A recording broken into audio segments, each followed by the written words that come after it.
A sétima arte, o cinema, anda passando por tempos bem difíceis e hoje decidimos elencar e debater alguns dos principais motivos que fizeram com que as pessoas deixassem de apreciar o cinema como ele já foi apreciado outrora e, basicamente, como uma arte tão singular, pouco a pouco está se tornando uma vítima de um processo que deseja tornar ela um mero produto enlatado. Oi, eu sou o Alexandre. Oi, sou o Isaac. Eu sou o Victor. Eu sou o Juliano. E eu sou a Maria Luísa. E esse é o podcast Cinetrix, que traz para vocês seu primeiro episódio, Cinema Fast Food. Vamos falar sobre as dificuldades do cinema no mundo contemporâneo.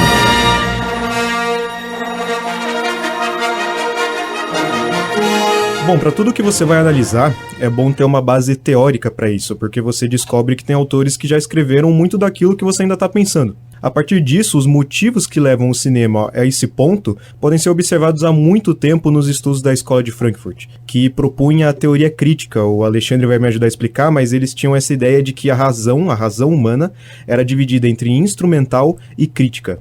E eu acho realmente interessante que o instrumental falava justamente do conceito de reprodutibilidade técnica, algo sem filtros éticos, e que por essa decorrência acaba surgindo uma ideia de indústria cultural que produz somente com a intenção de lucrar.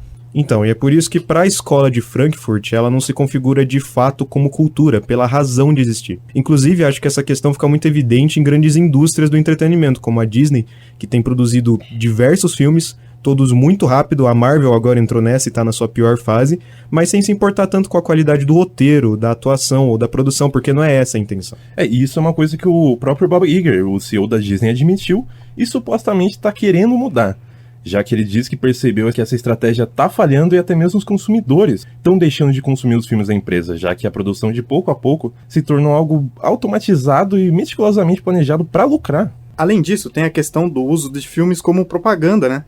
Como o próprio Transformers de 2007, que já tinha esse intuito de lucrar e alavancar a imagem de uma marca. Tanto que o Camaro Amarelo, que o Bumblebee se transformava, furou tanto a bolha que se tornou uma das músicas sertanejas mais tocadas do Brasil.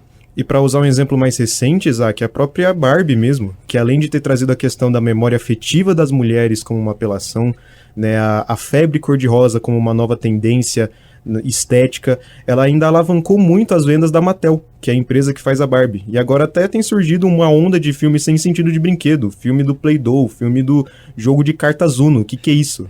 Isso é uma febre recente do cinema. Os filmes de marcas, tipo o Air, que conta a história da Nike, mudou um exemplo de como as demais marcas, também tem o Flaming Hot, né, que é o sabor que mudou a história, que é o do Cheetos, fala sobre o sucesso do salgadinho. E tem até o filme do Gran Turismo, que é o jogo de videogame que é basicamente uma propaganda daquele produto.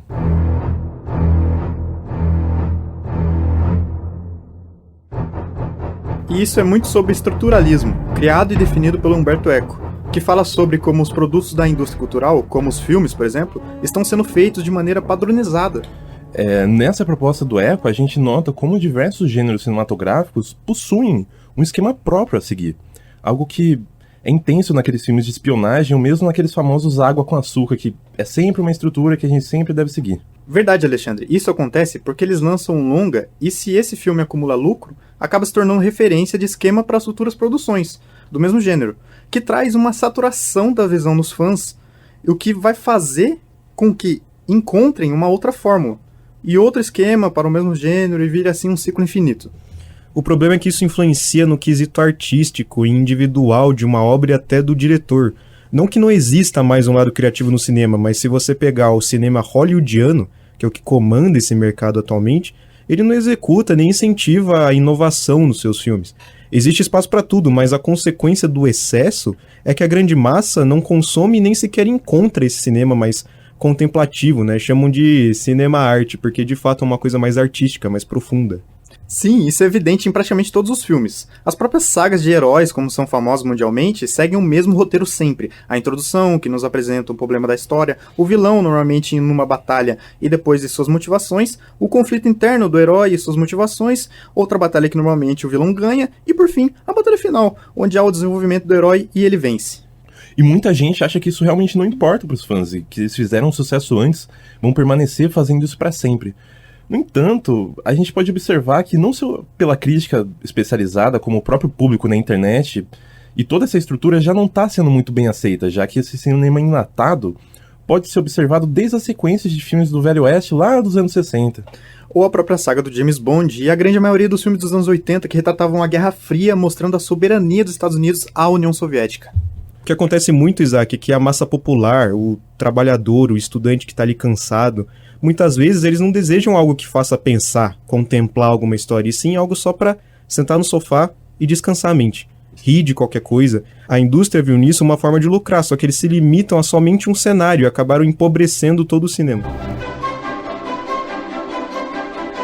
Mas a grande questão é que não é somente isso que tem empobrecido o cinema. A mídia no geral tem um quê de culpa nisso também. Afinal, estamos vivendo uma geração que cada vez menos pessoas consomem cinema e aguentam ficar 2 horas parados em frente a uma telona ou televisão. E é perceptível que a crítica de portais online, muito de pessoas que não especializadas e estudiosos do assunto e também a fala de influencers, tem moldado completamente a opinião pública, taxando um filme de bom ou ruim apenas por efeito manada. Sim, cada vez mais a qualidade do filme tem deixado de lado para ser algo mais claro e objetivo do que uma opinião pessoal ou subjetivo. Tanto que, se você vai parar para analisar, um filme é bom ou ruim, depende da sua nota no Rotten Tomatoes, que é o do tomate podre e suas porcentagens, ou do IMDb, ou a review de Letterboxd, que é o aplicativo que está na moda hoje em dia, ou apenas a crítica de qualquer youtuber. E acontece que muitas dessas questões acarretaram na falta de interesse do brasileiro por longas-metragens, né? Até o próprio começo de um senso de indústria cinematográfica no país veio lá na época da ditadura com aqueles pornô chanchadas. Aqueles filmes que buscavam um senso de humor muito baseado em comédias populares italianas, mas que apelavam para o público justamente por seu cunho libertino e principalmente o sexual. E eles sempre eram dublados, né? Possuindo um áudio incompreensível que fez com que o próprio povo acabasse desenvolvendo um certo preconceito com produções nacionais. Tanto que até hoje muita gente acha que filme nacional é só comédia, é só gracinha, e não é algo sério, dramático, sendo que tem muito filme por aí que diz o contrário. Mas esse ódio acabou se criando porque as pessoas simplesmente não conseguiam ouvir o que era dito nos longas dublados na época. Isso é muito triste, porque se tratando de produções que são tão culturalmente ricas, com características nacionais tão claras e fortes, o cinema brasileiro é facilmente identificável tanto pelo roteiro, cenário, os figurinos e mesmo a atuação brasileira, que é tão marcante. E isso, no caso, deveria ser um fator de identificação e, consequentemente, de interesse para o público. Verdade, mas no caso já há essa crença geral de que só o que vem de fora, para ser específico, dos Estados Unidos é bom. Um certo vira-latismo da nossa parte, afinal a grama do vizinho é sempre mais verde, né? Tanto que muitos de seus filmes são pobres, com roteiros genéricos, cenários e até mesmo personagens com uso excessivo de CGI, atores que muitas vezes se limitam a um único personagem, como Johnny Depp, por exemplo, que depois que interpretou o Jack Sparrow, todo o personagem dele era o Jack Sparrow. Era o Jack Sparrow de Alice, era o Jack Sparrow de qualquer filme que ele atuava. E o seu estilo na carreira era limitado a isso. Muita gente, tipo Tom Cruise também, que passa por a mesma coisa. E ainda assim, consideram esse modelo o melhor de produção cinematográfica, enquanto os outros gêneros são excluídos disso. E outro fator que influencia aqui no Brasil são os preços altíssimos, né? O acesso às salas de cinema no público são muito limitados e são elitizados para a ideia de assistir um filme no cinema. O que faz com que grande parte da população se limite ou mesmo se acomode em consumir tudo nas plataformas de streamings. E é isso que faz a maior parte da publicidade da ideia de um cinema enlatado. Afinal, em busca de engrossar a quantidade em conteúdo exclusivo popularesco, empresas como a Netflix criam filmes completamente fundamentados em dar apenas aquilo que o público quer ver. O problema é que países como o Brasil, a antiga Tchecoslováquia, a França ou a Rússia, que possuem um cinema rico, ou mesmo a própria Índia, que tem a Bollywood e produz mais filmes no ano do que qualquer país, fiquem esquecidos pelas atenções gerais da mídia nos filmes estadunidenses. Isso, com a falta de interesse e do consumo do público pelo cinema e por produções menos hypadas, os críticos, os jornalistas especializados e mesmo os próprios produtores do cinema perderam a voz para meios de comunicação como redes sociais e sites como o YouTube. Sendo assim, o algoritmo das redes dá voz e dá razão para influências que muitas vezes não possuem o estudo e sequer a experiência adequada para tratar do assunto. Muitos dando só a opinião pessoal e mesmo hiperbolizando para gerar uma espécie de engajamento. É basicamente aquele clássico vale ou não a pena pagar, priorizando muito mais uma ideia de consumir aquilo que te apeteça do que algo embasado em senso crítico e mesmo um senso de responsabilidade, né, Juliano? Isso, e como eles têm uma grande influência nos seus seguidores, eles propagam seus gostos e achismos deles. Então, se eu sigo um tal canal, minha opinião vai ser daquele tal canal. Não devia ser assim, mas é o que acontece. E já que os filmes não são tão consumidos, porque está cada vez mais inacessível, a opinião deles acaba sendo a voz absoluta. Sim, tanto que o audiovisual, que possui um foco na apreciação estética e enredos mais contemplativos, mais cotidianos, como são normalmente as produções do Wim Wenders, do Wes Anderson, da Sofia Coppola e da Agnes Varda, normalmente são considerados entediantes, aqueles filmes onde nada acontece. Afinal, essa mídia propaga e exige que os filmes que possuem bilheteria e que são interessantes, por exemplo, podem ser pobres em roteiro ou direção, desde que possuam muita ação e personagens famosos. E é nisso que se fundamenta aqueles filmes de herói, Velozes e Furiosos e mesmo os remakes da Disney, por exemplo, de live action, tipo Rei Leão, que seguem essa ideia em alta, né? Sim, e isso faz com que cada vez mais as pessoas não queiram consumir o cinema e achem difícil. Tanto que deixa o povo meio alienado, já que um filme mais profundo, mais dramático, ele não acaba chamando tanto o interesse do público. Tanto que foi uma surpresa no passado Oppenheimer, que era um filme de 3 horas de físicos conversando, fez sucesso. Enquanto outros filmes como o do Scorsese, Assassinos da Lua das Flores, já não foi tão visado, ficou esquecido nas premiações, faz com que cada vez mais eles percam destaque. E é isso que a cineasta Izzy Fairchild deu de relato para nós sobre como é seguir essa carreira no Brasil em meio a todo esse cinema fast food. Olá, gente, meu nome é Izzy Fairchild, tenho 25 anos, sou cineasta, atriz e escritora, me formei na Unijorgia com 21 anos. Assim que eu me formei, eu vim para São Paulo fazer curso de pós-graduação na Belas Artes e a minha especialização foi em direção de arte, apesar de que o meu foco mesmo é direção, produção e roteiro. Mas eu acho que um diretor precisa conhecer sua mise-en-scène, então eu me aprofundei um pouco nisso.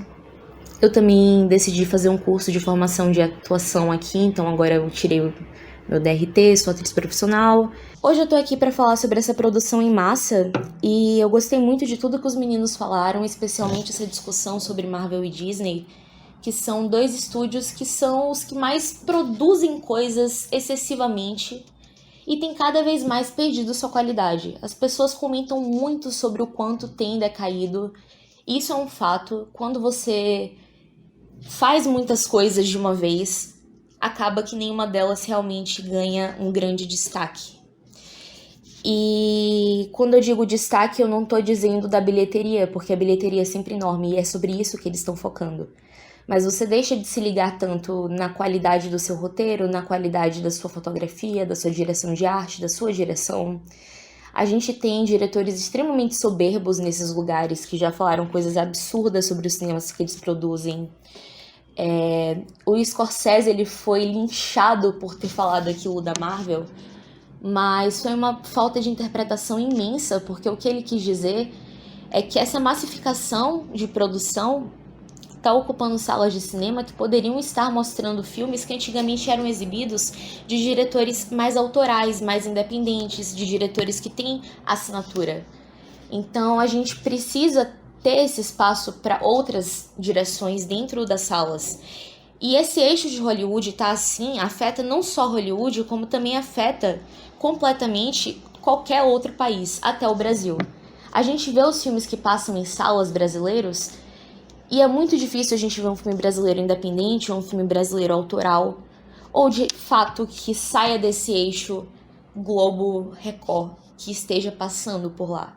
É sempre alguma dessas produtoras também por aqui que tá fazendo esses filmes, e nem sempre a qualidade é boa. Bom, para começar a falar disso, eu acho interessante colocar em pauta que o Martin Scorsese, que é um dos maiores diretores de Hollywood, falou lá em 2019 que os filmes da Marvel estavam destruindo o cinema.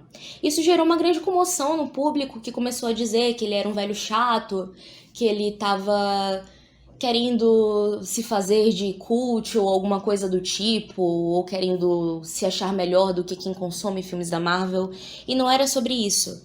É sobre como essa massificação, além de estragar a arte, também está ocupando salas de cinema que poderiam estar sendo exibidos filmes onde realmente existe essa preocupação. A partir do momento em que você está produzindo coisas em massa e você não foca na qualidade, as coisas vão se perdendo. E cada vez mais a gente vê que esses produtos não têm agradado o público, nem mesmo o público que costumava ser agradado e ser fã desses estúdios. Eu mesma era uma grande fã da Disney e ultimamente me sinto muito desagradada por quase tudo que tá saindo, assim, e eu acho que ele foi super mal interpretado quando foi colocado dessa forma, mas a compreensão que a gente tem aqui é que a gente precisa levar a arte um pouco mais a sério, a gente precisa compreender que dentro do cinema é necessário que a gente pense em entregar qualidade para o público, precisa existir amor, precisa existir compreensão do que se faz. Não é só sentar e escrever qualquer coisa e fazer um CGI bonito e entregar para as pessoas. E muitas vezes nem bonito esses filmes estão mais, então são visualmente poluídos, o roteiro não agrada, não tem amarração. A produção é sempre captação de recurso demais, eles focam muito no orçamento, são orçamentos milionários para bilheterias bilionárias, então o foco é sempre ganhar muito dinheiro, e esse eixo de Hollywood, ele traz um grande problema para o mundo inteiro. E esse podcast pareceu ter sido preparado num forninho, porque ele saiu no momento exato em que a gente precisava discutir sobre isso. A Disney, essa semana, enquanto eu gravo, decidiu dar a notícia de que eles vão diminuir a produção. O que é diminuir a produção para eles? 3 filmes da Marvel por ano, 2 séries da Marvel por ano. Isso ainda é muita coisa. E a gente pensa, poxa, mas é bem menos. É bem menos, mas ainda não é o suficiente para ter um real foco numa melhora. E isso é algo muito preocupante, porque continua tendo esse apelo grande em entregar e entregar e entregar, mas cadê a satisfação real nisso, além de ir ao cinema? Muitas vezes a gente se anima porque o cinema faz a gente se animar, porque os nossos amigos, porque a companhia faz com que o filme fique melhor, mas e o filme em si? Ele realmente tem tanto valor? Isso é um pouco preocupante, porque a gente tá aqui falando do eixo de Hollywood, mas quando a gente sai disso e a gente volta pro cinema brasileiro, por exemplo, que é o que é mais próximo de nós para dar um exemplo, a gente tem aqui grandes produtoras, né? A Globo sempre se destacou muito, a Record tem se destacado também, e é uma coisa também um pouco mais encaixotada, um pouco mais quadrada. A gente não vê tanto cinema autoral brasileiro passando, a não ser que seja algo muito grandioso. E às vezes nem assim, porque muitos filmes que vão para Cannes, Festival da Alemanha, filmes até que são indicados ao Oscar, não passam em salas comuns de cinema. Você tem que procurar cinemas de rua ou cinemas menos frequentados, que não são grandes redes como Cinemark ou Multiplex ou Cinépolis. E é muito mais difícil que a gente faça com que o nosso povo tenha acesso à nossa própria cultura. E nós temos filmes maravilhosos que a gente pode alcançar, que a gente pode estar assistindo, e a gente sempre está privado disso graças a essa massificação que também acontece no Brasil e que, querendo ou não, é uma ramificação do que acontece em Hollywood, que por ser o principal cinema, entre aspas, do mundo, acaba afetando toda a qualidade. O cinema é considerado a 7ª arte porque ele tem o poder de unir todas as artes, e isso sempre foi o cinema. Então agora a gente tem aqui uma preocupação em não envolver, não ter tantas referências a outras artes, é sempre uma autorreferência a uma coisa criada que nem sempre é tão boa, nem sempre é tão gostosa de você assistir e falar, nossa, eu quero sair daqui, pesquisar sobre isso e aprender e me deliciar com dança, música, com teatro, coisas que envolviam outras artes também que eram trazidas para dentro do cinema. O que eu acho que a gente pode fazer para incentivar tanto o nosso cinema quanto os cinemas menores de outros países é sempre estar indo em busca desses filmes em outras salas menores, cinemas de rua, festivais que produzem aqui. Todos os festivais do Brasil são muito importantes, eles acontecem em todos os estados.